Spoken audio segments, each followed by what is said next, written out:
Toronto, Ontario, Canada. Toronto has always had a very rich hip-hop history. About an 8 to 10 hour drive to hip-hop's mecca, New York City, getting the American feature on a Canadian record has always been a validation boost, a marketing tool, and an all-around bragging right for the Toronto and or Canadian rapper, period.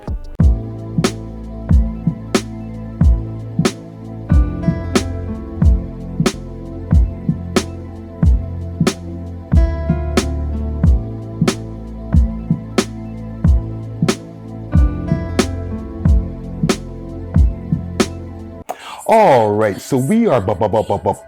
It's your boy Friday Ricky Dred, aka the Rickumentary, and today we're going to be discussing the Toronto rapper and USA and international collabo. Now, before we start this video here, I need you to please subscribe, hit that subscription button, as well as the notification bell below so you know when we're dropping new videos. We drop videos every single day, sometimes 3-4 times a day, and make sure to please hit that join button. Join our membership program.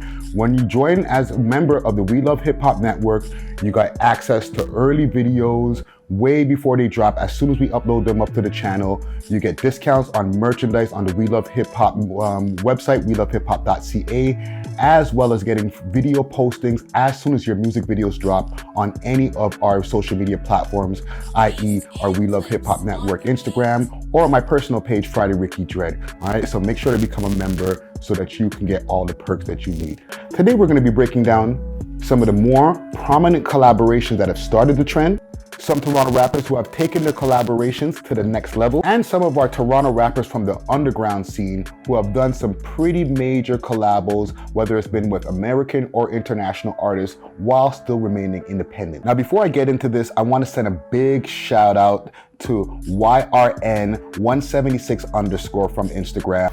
All right, leave a comment below. Let us know who maybe I've forgotten.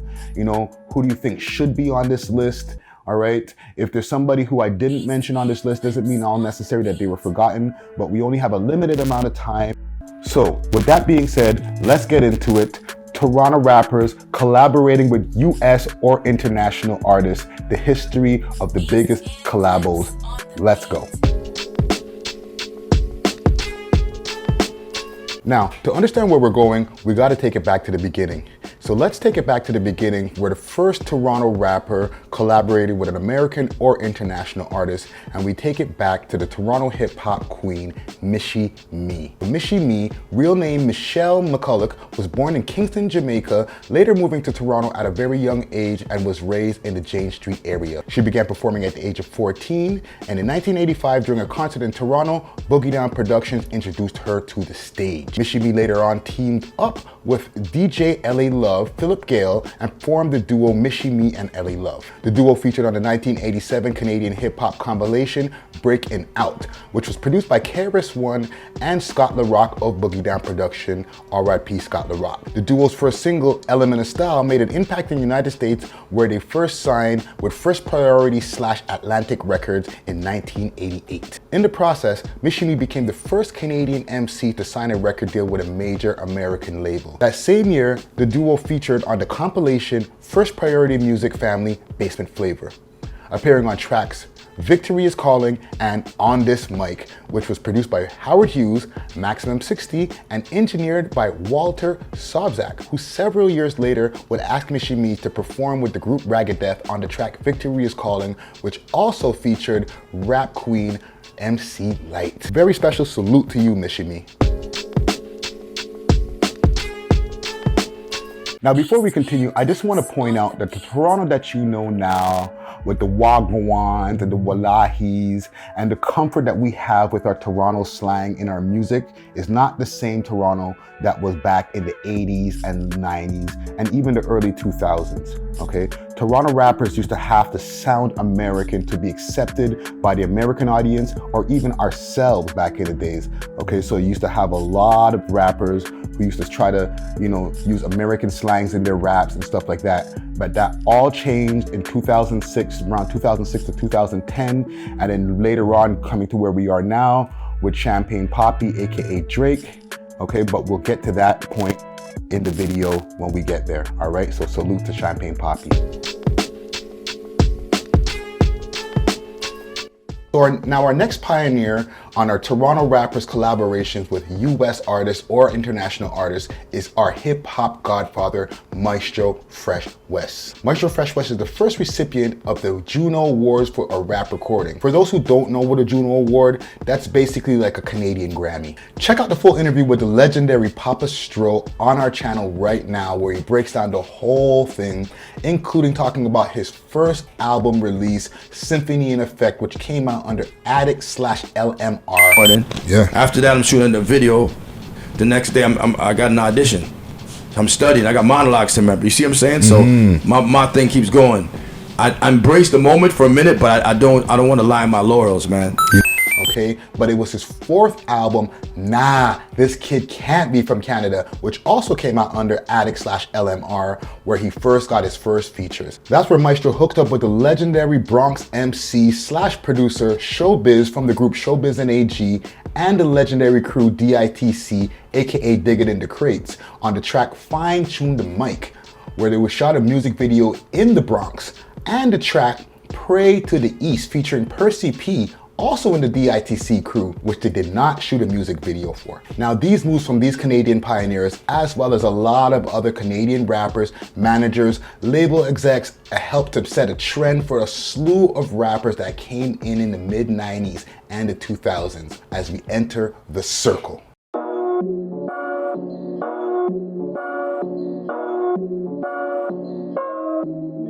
Now let's talk about Choclair, aka the Shiznaka. Now let's get the pronunciation right for all the other people who are outside of Canada, outside of Toronto, who always say Choclair, Choclair. I know it's spelled like chocolate, but it's Choclair. He says his name on the song. About the way shots makes the bells ring. Listen to the way he pronounces it, Choclair. So big up to Choclair. Born Kareem Blake, March 27, 1975, Choclair was born in Toronto and grew up in the East Side. Choclair has been nominated for 6 Juno Awards, winning 4 of them. Now make sure to check out the interview that we have with Choclair. We have the audio for that is on our SoundCloud as well as Spotify and all listening platforms, where Choclair gives us a whole in-depth breakdown of his history and his story and some legendary stories of things that has happened to him in his lifetime. All right, so make sure to check out our SoundCloud and all listening platforms. Now he signed to Virgin/Priority in 1998 and released the album Ice Cold. Now on that album, he had collaborations like The First Thing featuring Rozelle, formerly the beatboxer of The Roots, Young Guns featuring Memphis Bleak, Bear Witness featuring Guru, R.I.P. Guru, Suave Dirt Dog featuring the Old Dirty Bastard, R.I.P. Old Dirty Bastard, aka Ason. That song was actually left off of the Ice Cold album due to clearance issues, but is still available on YouTube right now if you want to check it out.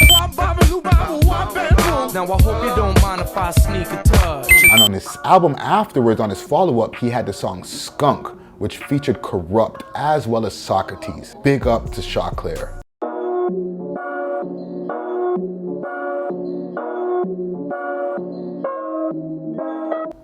So let's talk about Socrates.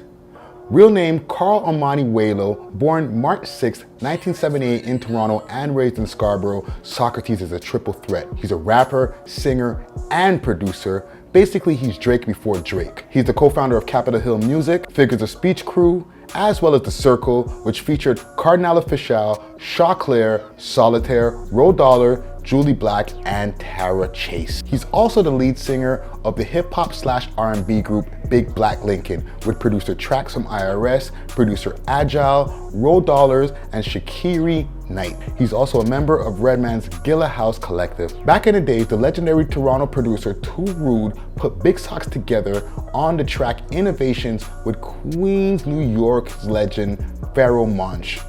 The track appeared on Too Rude's first album, Rudimental 2K. You should check out our interview that we have with Too Rude. We got the audio version that's available on SoundCloud as well as all listening platforms, which tells the whole story. The song also appeared on Big Sock's first official album, The Underground Tapes, which also had collabs with Exhibit on tracks like Keep It Movin', Common, Play This 1999 Remix, Ultimate Rush with Helter Skelter, R.I.P. Sean P, and Rollin' featuring Master Ace and OC. In 2000, Sox eventually signed to Def Jam through Redman's imprint Gilla House. He featured on Redman's album on the single/feature Ayo featuring Redman, and enjoyed a ride from the Malpractice album. His production has appeared on a plethora of different placements, but most notably for me is on the track Heaven by Nas featuring Julie Black. It is told by Nas in an interview that he heard the song down the hall while he was in the studio, in another studio, with Julie Black's hook just bellowing down the hallway. He went into the studio where it was playing, he heard the full song, he said, I need to get that song on my album. They did all the business that they had to do, and they left some of Socrates' vocals on there, as well as the Julie Black hook to make the classic song that you hear now called Heaven, which appears on the Godson album.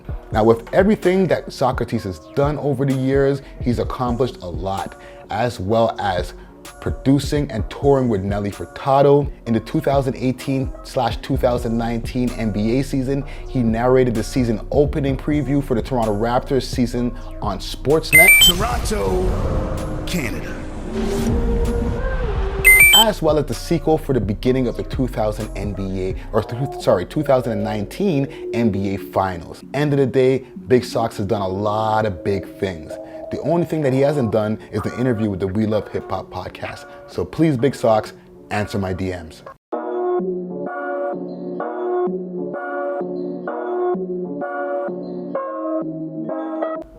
Now let's talk about Kardinal. Real name Jason David Harrow, born in Toronto, May 11th, 1976. Kardinal is also a member of the Circle and the Figures of Speech crew. He's also no stranger to collaborations when he signed a publishing deal with Warner/Chappell Music Canada and dropped his first album, I in 1997. It was his second album, Quest for Fire, Firestarter Volume 1, that dropped in 2001 on the track Money Jane Remix, where he introduced North America to Sean Paul, aka Dottier, aka Shauna Paul. Now, Money Jane also appears on the Private Party Collector's Edition, which was released under Universal Music Canada by the legendary DJ sound crew, Baby Blue Sound Crew. And the song also features Circle member Julie Black. Now, his third album, Fire and Glory, had more collabos like EGG, Everybody Gone Gangster featuring the world boss Vibes Cartel, The Best Man featuring Spragga Benz, shout out to Darryl Riley, What You Like featuring legend and now bloated rapper Busta Rhymes. And by his fourth album, he linked up with the singer/owner of countries, Akon, and signed to Convict/Universal Music, where he struck gold. Now make sure to check out our interview on our YouTube channel with Cardinal Offishall, where he breaks down the whole meeting, the first time meeting Akon, and his whole journey through that whole crazy time when he was signed to Convict Music. For sure. Like, as far as like milestones for Canadians when we were like trying to get into this rap shit and like break down doors, there wasn't a bigger track than Dangerous for Canadian rappers before that track dropped. Let me show you something. That time was a very interesting time. He dropped the album Not For Sale with tracks like Set It Off featuring The Clips, Give Me Some featuring The Dream, Do Me a Favor with UK singer/rapstress Estelle, Go Home With You featuring T-Pain, and the controversial Number One featuring Rihanna and Carrie Hilson for the video version. Check out our interview on the YouTube channel for the full story of what happened with that song right there. And he had the super smash Dangerous featuring Akon, as well as the Dangerous remix featuring Akon and Sean Paul. He's gone on to do a plethora of collabos, including collabos with Stephen Marley. Now that's Bob Marley's son for you dummies in the back. Reggae crooner Junior Reid, and much, much more. He is now an exec at Universal Music Canada, doer of big things, and We Love Hip Hop alumni. So salute to you, Cardinal Offishall. Now I want to also give a quick mention to a program that we have over here in Canada, or that we used to have in Canada, It's still here to a degree, but has changed over time, and it's called VideoFact. Now, VideoFact is a grant program that is set up over here that artists can take advantage of when they want to be able to get funding for their music videos or for their projects. Now, in the early 2000s, a lot of music videos were funded via VideoFact. Okay, it's a Much Music Associated type of grant where they give the artist $25,000 so that they can shoot their music video. All right. It's a grant program. It's usually supposed to be matched with the artist having a budget, closely around the same so that they can shoot the music videos that we used to have back in the days. And I did say that, $25,000, okay? A lot of artists were getting that back in the days in regards to using that for their collaborations as well as their videos. So I want y'all to make sure to keep that in mind when we go through this history lesson of collaboration.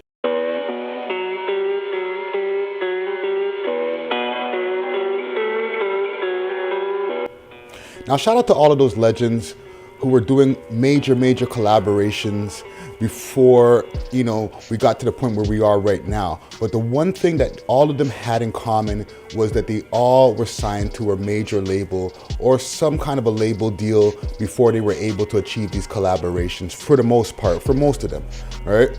But we want to talk about a little bit more about the independence. Over time, after those collaborations, after those legends opened the doors, made it more of a sexy thing for rappers from other regions, other countries to start doing collaborations with the Canadian scene, and they started to see the potential in the Canadian scene. It opened up the doors for a lot of the independent artists out here who are doing their thing, okay? So it started going way back to the early 2000s, 2002, 2003, where you started seeing more collaborations with Canadian artists, i.e. Toronto artists who weren't signed to any labels, okay?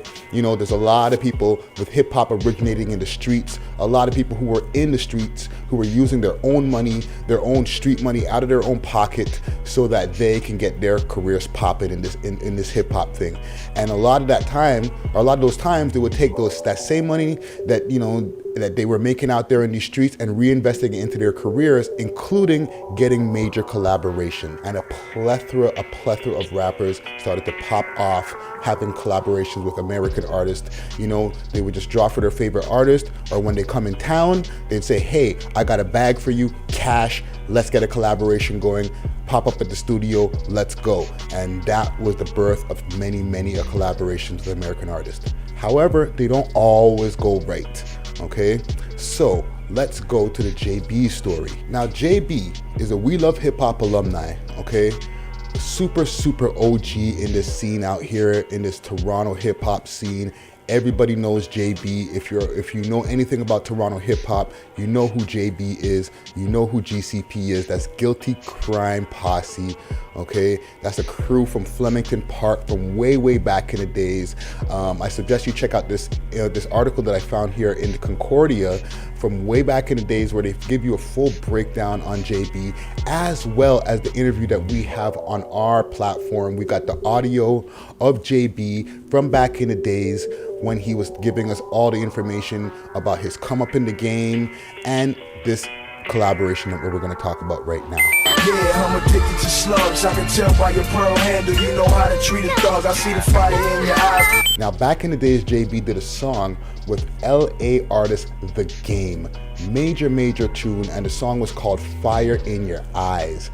Now, JB released this tune back in 2007, and from what I'm seeing here on YouTube, the video was here posted in 2007, close to around the time when the song was made, and he had brokered to get The Game on the song with him. Okay, it was around the time, I guess, that The Game was in town. And if you want to get some more details, once again, make sure to check out the interview that we have on our SoundCloud page, as well as all other DSPs or digital streaming platforms, where JB gives you more in-depth description or more in-depth of a story about what happened in this situation here. But JB paid The Game around $30,000 for a verse, okay, that he put on his track Fire in Your Eyes. He wasn't able to get The Game for the video, okay? Apparently he wanted to get some additional money for the video, and things didn't work out at that way, and Game didn't do the video. However, a couple of years later, or maybe about a year later, the Game used the same song, Fire in Your Eyes, on his mixtape, California Republic. But instead of having JB on it, or titling it JB featuring the Game, because, you know, keep in mind this was a mixtape, so it wasn't an official release. He took JB's verse off of the track and replaced it with Your Boy and Cicero. I guess were artists from Black Wall Street, from his former crew back in the days. So it was a super crazy violation that the Game did. From that time on, he has never been back to Toronto. There was an opportunity for him to come down and do a show not too long ago, maybe about a year or so ago, but it ended up getting canceled. He's been to Vancouver, but he has yet to touch Toronto soil once again. Once again, when it comes to collaborations, it's always a beautiful thing. The JB still released a video.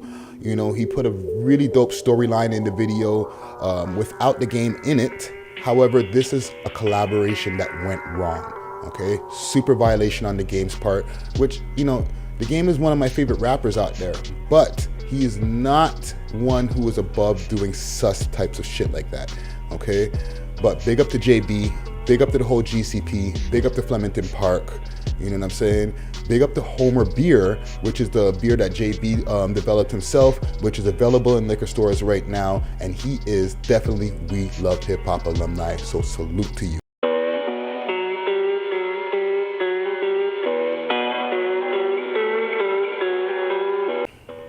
Now, to keep it 100 with y'all, there was a space of time, and sometimes I still feel that maybe Americans, maybe in the back of their minds, feel this way, but there was a space of time where they used to feel like Canadians were a walking lick. Okay, they felt like, yo, there can't be there's no real hoods in Canada.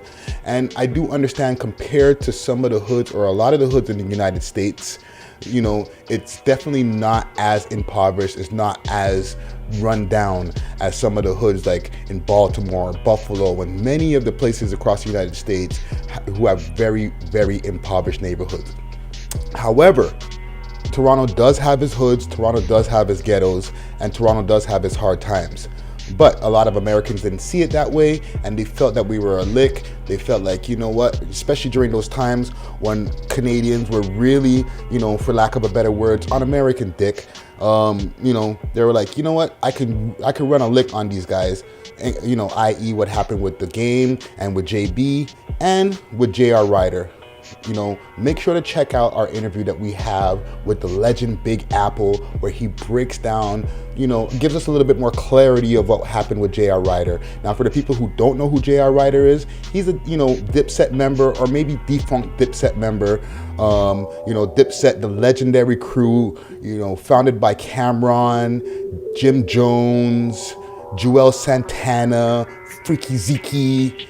You know, for the people who don't know who Dipset is, you shouldn't really be watching this video, because this is definitely a hip-hop video.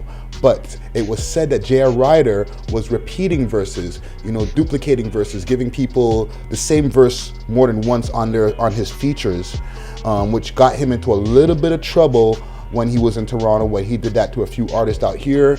Apparently the verse that he sold to a couple of artists out here appeared on a few other artists' tracks in the States, and they checked him on it. I don't know the full details of what happened in the quote-unquote checking of J.R. Ryder, but it definitely was something that happened, and it was a violation on J.R. Ryder's part. Just keep in mind that it can happen where sometimes the collabo goes wrong.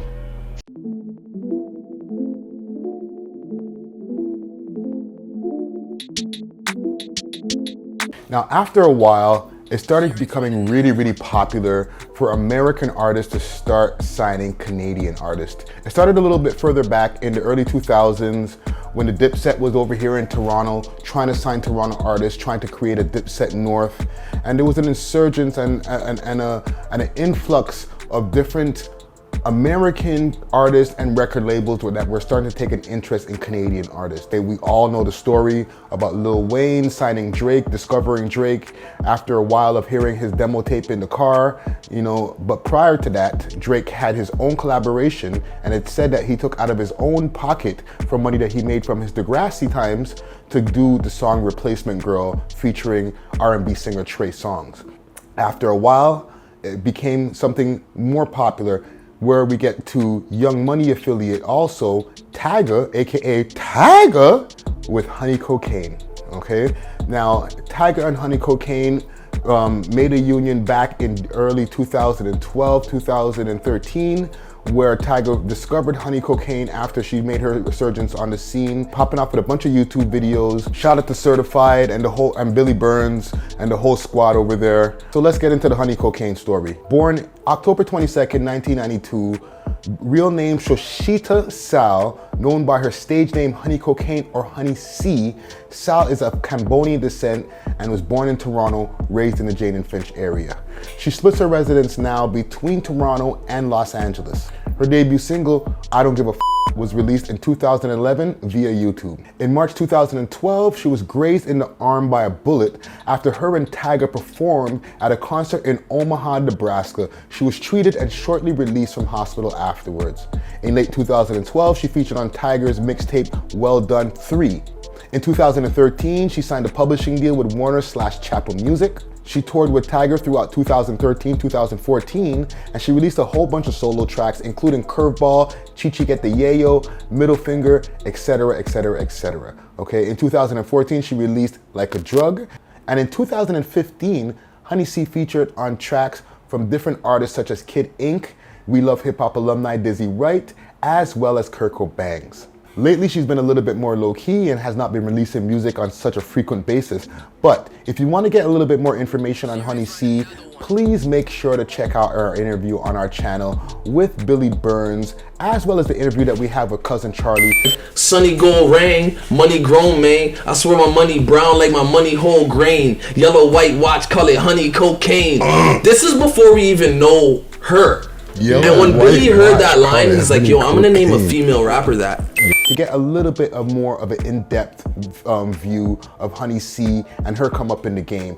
Or Honey C, holler at us and let's get an interview popping on the We Love Hip Hop podcast.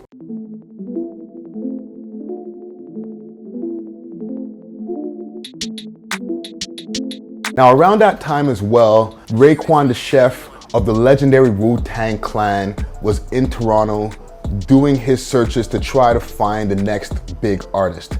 And around that time, he set up his label H2O Records, a northern division of that over here in Toronto.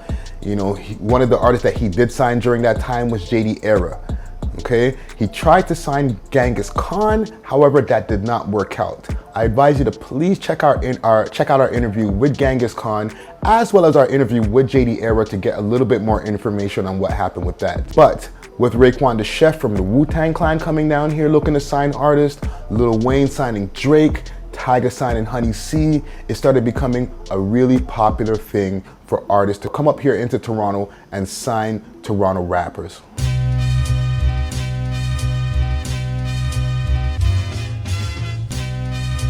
Now, I'd be crazy if I did not mention this artist right here, Peter Jackson. Now, Peter Jackson is a Toronto rapper representing the Durham region, born in the Durham region in the Ajax region, making most of his time over there between Ajax, Oshawa, but also a representative of Toronto, you know, doing tracks all over and making his moves all over the Toronto area as well as the East End. So big up to Peter Jackson. And one of the things with Peter Jackson, which is really special, is the way that he has been able to establish a lot of collaborations over the years. To me, I feel that he's one of the independent artists that has the most collaborations with international or American artists. Okay, and one of the ways that he's been able to do that, and one of the main ways he's been able to do that, is by being a show promoter. Okay, he's figured out the key by bringing artists down, you know, putting his money where his mouth is, taking the risks of bringing artists down from the States and then having them perform here. Okay, he'll do the opening act for them. He'll also get other people, locals, to do opening acts for these artists and put on really, really big shows. But at the same time as he has these artists in town, he makes sure that he gets his collaboration on with them.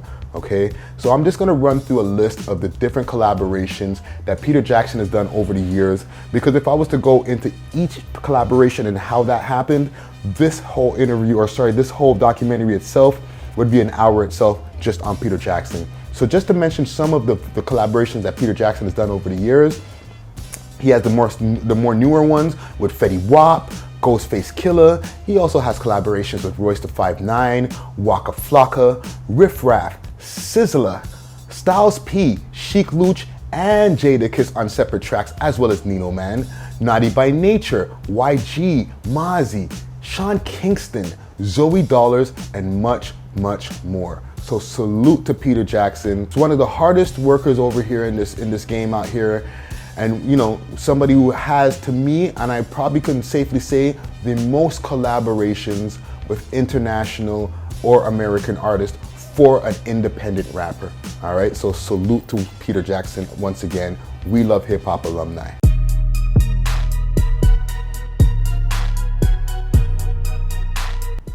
Big up to Tory Lanez. Make sure to check out our biography piece that we have on our channel right now, which is a full biography on Tory Lanez, and it gives you a little bit more of an in-depth breakdown on how Sean Kingston got to signing Tory Lanez to his label back in the days. So that's another example of an American or international, Jamaican, or whatever type of artist signing a Toronto rapper. So big up to Tory Lanez as well.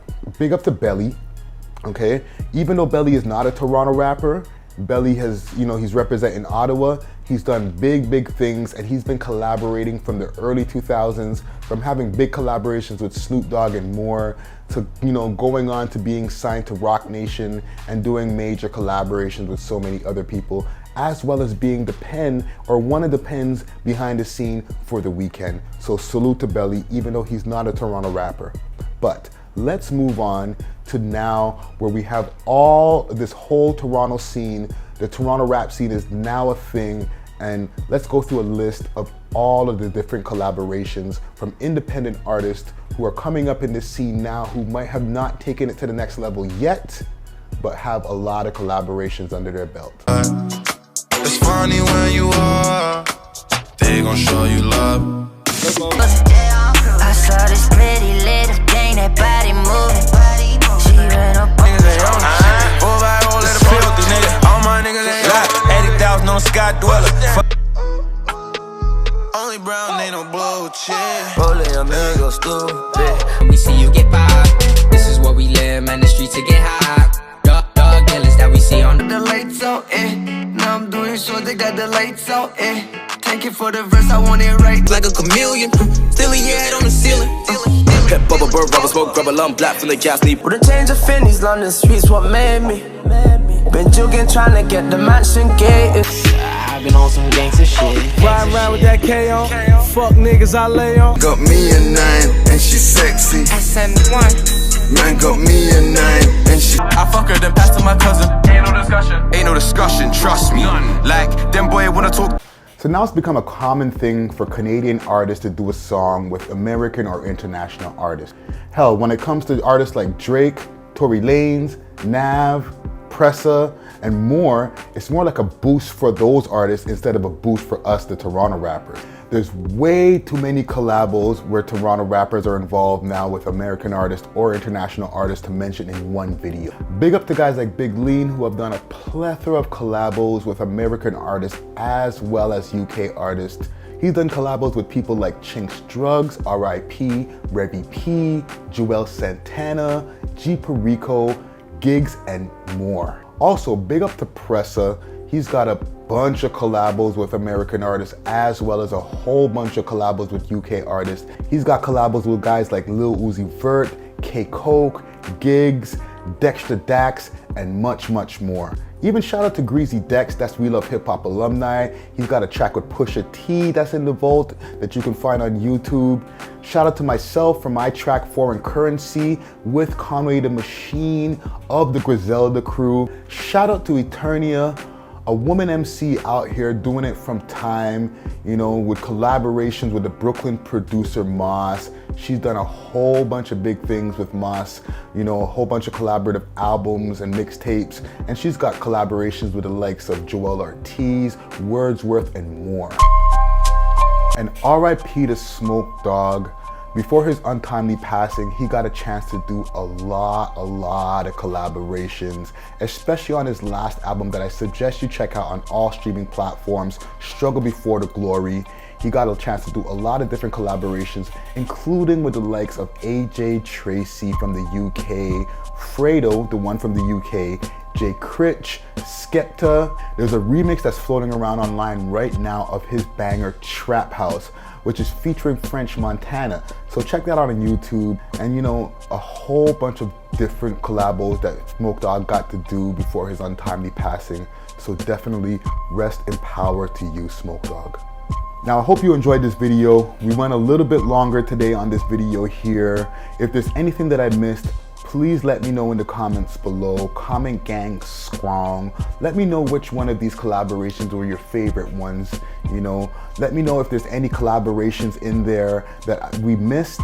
Okay, I want to give a big shout out once again to YRN176_, and I want to give a shout out to all the people out there who's been supporting the We Love Hip Hop Network from day one. All right, make sure to please subscribe. Make sure to share this video to a friend. Hit that like button, okay, and leave your comments below. The best comments will get pinned to the top, and we look through every comment and respond to them as much as we can. Also, make sure to follow me all across the board on all social media platforms. Friday Ricky Dred, that's D-R-E-D. Send me a DM on my Instagram at Friday Ricky Dred, or at our Instagram page, We Love Hip Hop Network on Instagram. Send us a DM, let us know more collabos, send us your music. You know, we're always looking for new music that we can talk about on the podcast. Okay, so hit us up on all social media platforms, and make sure to log on to our website, WeLoveHipHop.ca. Alright, it's your boy Friday Ricky Dred, aka Biography Rick, and I'm out.